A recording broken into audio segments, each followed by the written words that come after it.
Jadi di dalam surat Luqman ayat 32, Allah menceritakan tentang orang yang berdoa ketika ada butuhnya aja. Kata Allah, wa idza ghasyiyahum mawjun kadh-dhulali da'u Allah mukhlishina lahud-din falamma najjahum ilal barri faminhum muqtasid wa ma yajhadu biayatina illa kullu khattarin kafur. Allah ngasih sebuah analogi tentang orang yang sedang hanyut di tengah lautan.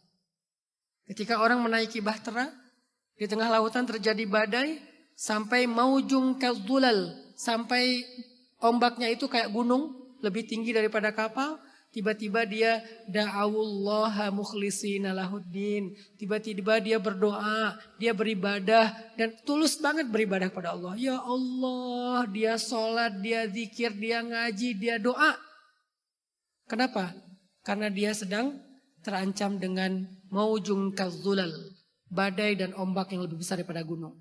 Tapi falamma najjahum, ketika dia udah selamat, faminhum muqtasid, sebagian dari mereka kembali melenceng dari jalan Allah, lupa sama Allah, larut lagi dalam dosa-dosa dan seterusnya.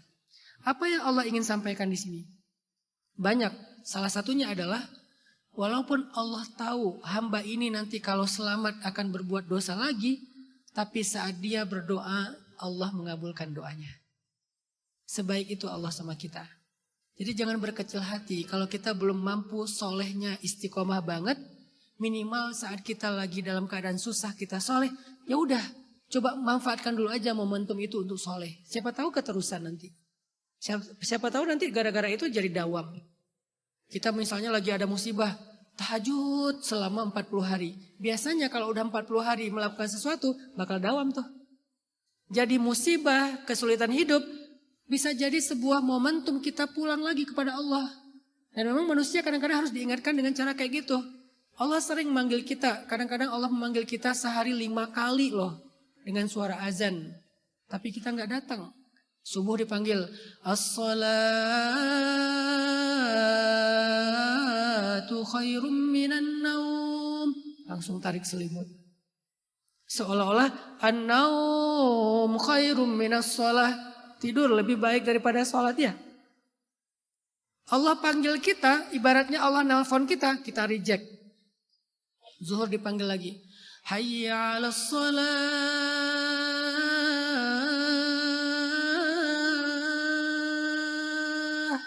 Lagi sibuk di kampus, lagi sibuk kerjaan, reject lagi. Allah panggil lagi di asar. Hayya 'alas shalah.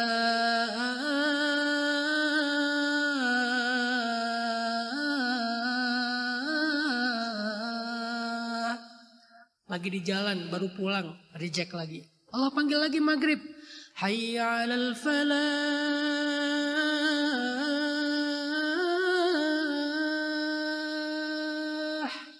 Baru juga sampai rumah, mau mandi dulu, reject lagi. Allah panggil lagi isya. Hayya 'alal falah.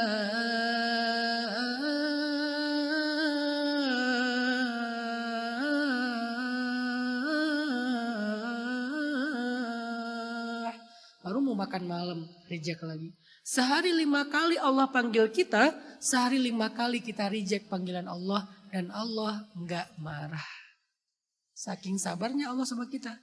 Saking sayangnya Allah sama kita, besok dipanggil lagi, reject lagi, lusa dipanggil lagi, sebulan, 2 bulan, setahun, 2 tahun, selalu kita reject panggilan Allah, tapi Allah nggak marah sama kita. Padahal kalau Allah mau marah, bisa aja tiba-tiba kita tuli, nggak bisa dengar.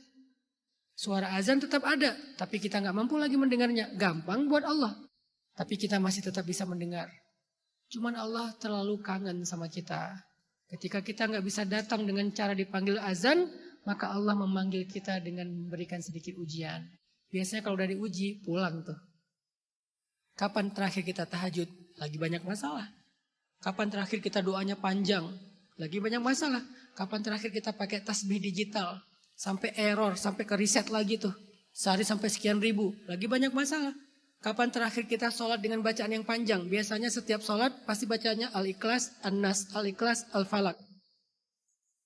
Tiba-tiba sekarang Al-Baqarah. Waladhdallin. Amin. Alif Lam Mim. Al-Baqarah. Kenapa? Lagi banyak masalah. Zalikal. Alif Lam Mim.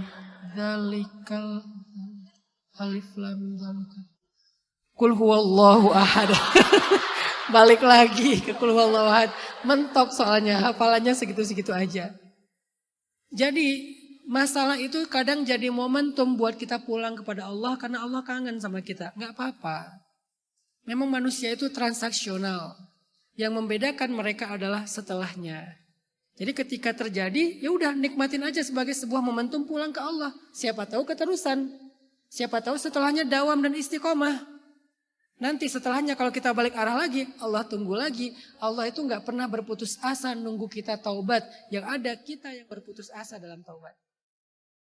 Kita 1000 kali berbuat dosa, 1000 kali kita bertaubat, 1000 kali Allah mengampuni dan menerima taubat kita.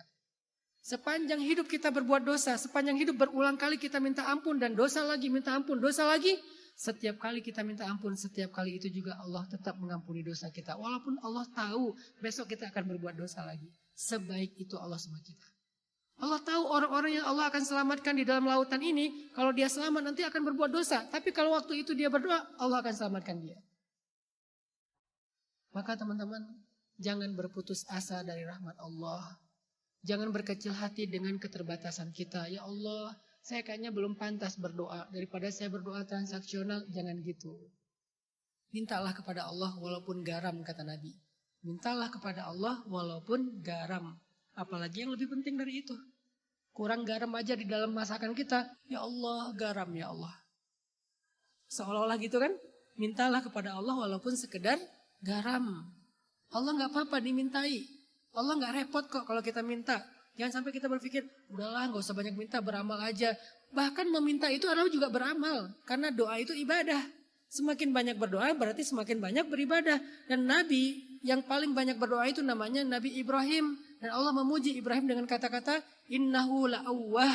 Dia itu awwahun. Kata para ulama tafsir, arti awwah da'a. Arti da'a banyak berdoa. Ternyata banyak berdoa itu baik, gak apa-apa. Berharap saja setelahnya kita bisa istiqomah. Tapi waktu itu berdoa aja, minta aja yang terbaik di sisi Allah. Kemudian pertanyaan yang pertama, gimana ya cara kita melakukan hal yang terbaik untuk membahagiakan keluarga kita, tapi juga nggak melupakan hak diri kita sendiri. Jangan sampai kita berpikir untuk membahagiakan keluarga, pasangan, orang lain, saudara, ipar adalah ya keluarga lah. Jangan sampai kita berpikir membahagiakan keluarga, sampai kita melupakan membahagiakan diri kita sendiri. Terus gimana caranya? Nasihatnya sederhana. Be the best version of yourself. Jadilah versi terbaik dirimu. Maka kamu otomatis membahagiakan orang-orang di sekitarmu.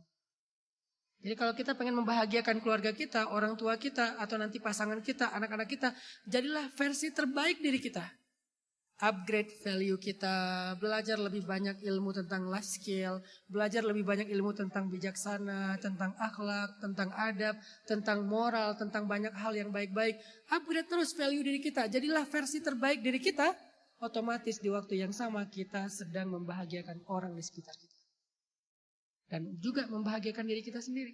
Jadi jangan berpikir tentang membahagiakan mereka adalah menuruti kata mereka. Nggak selalu gitu juga, kadang iya kadang enggak. Sangat relatif. Yang lebih mendekati absolut adalah jadi aja versi terbaik diri kamu. Pasti kamu bisa membahagiakan orang di sekitar kamu.